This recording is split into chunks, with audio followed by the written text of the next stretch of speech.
देखो, अगर हम अपने माता पिता को कष्ट देते हैं तो हमारे जो पुत्र होंगे वो हमको उससे 100 गुना बढ़ के कष्ट देंगे, क्योंकि वो ब्याज भी तो मिलेगा। तो इसलिए नए बच्चों को ये ध्यान रखना चाहिए कि वो भी किसी दिन माता पिता बनेंगे और वो किसी दिन वो भी बूढ़े होंगे। तो अपने माता पिता के साथ असभ्य व्यवहार नहीं करना चाहिए, आसुरी व्यवहार नहीं करना चाहिए। यार, जिस कोख से पैदा हुए उसको तुम लात मार रहे हो, उसकी आरती उतारनी चाहिए। माता तो देवी है और पिता भगवान का स्वरूप है, ऐसा भाव। पर ये भाव तभी आएंगे जब सत्संग सुनोगे, अध्यात्म में चलोगे। अगर अध्यात्म की बात नहीं सुनोगे तो राक्षसी भाव ही आएगा कि चलो किसी अनाथालय में छोड़े आते हैं, फुटपाथ में छोड़े आते हैं, ऐसे। तो हमें लगता है आज हमारे नौजवानों को अध्यात्म श्रवण करने की आवश्यकता है। शास्त्र श्रवण करें, संतों की बात सुने, जिससे समझें तो माता पिता कौन है। माता पिता की आराधना से भगवान विट्ठल आज जो महाराष्ट्र में विराजमान है वो माता पिता की आराधना से ही प्रकट हुए। पुंडरीक नाम के एक भगत अपने माता पिता को भगवान मानकर आराधना करते थे, तो भगवान स्वयं चलकर दर्शन देने आए। जो विट्ठल रूप में है ना, वो स्वयं दर्शन देने आए। माता पिता की आराधना भगवान की आराधना है। पर कलयुगी बच्चे नहीं समझ पा रहे हैं, वो अपने माता पिता को दुख दे रहे हैं, तो उनके बच्चे उनको दुख देंगे।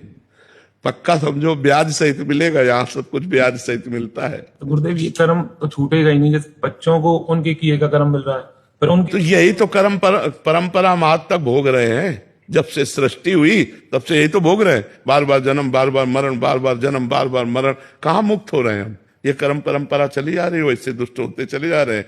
अब ये अध्यात्म शिक्षा बचपन से दिए होते, गलती इनकी भी है। आधुनिक शिक्षा ही केवल दी, आध्यात्मिक शिक्षा नहीं दी, तो वो क्या जाने। अगर ये शुरू से कहते हैं छो पैर, प्रातःकाल उठ करके रोज मम्मी के पैर छो, हाथ जोड़ो, बड़े भाई से हाथ जोड़ो, ये सिखाया गया है। जैसे हम लोग छोटे थे ना, कराग्रे वस्ते लक्ष्मी कर मध्य सरस्वती, बोले हाथ छो, धरती के पैर छो, चलो अम्मा के पैर छो, जाके पिताजी के पैर छो, बड़े भाई जैसे ऐसे शिक्षा। तो अब वो रोज की दिनचर्या बना दी। उठे ऐसे ऐसे करते हुए अम्मा के पैर छो, बोले खुश रहो। अब जिनके रोज पैर छू रहे हैं तो हमारी सद्भावना बन रही ना, उनका आशीर्वाद बन रहा है। अब कौन बच्चा रोज माता पिता के पैर छूता है?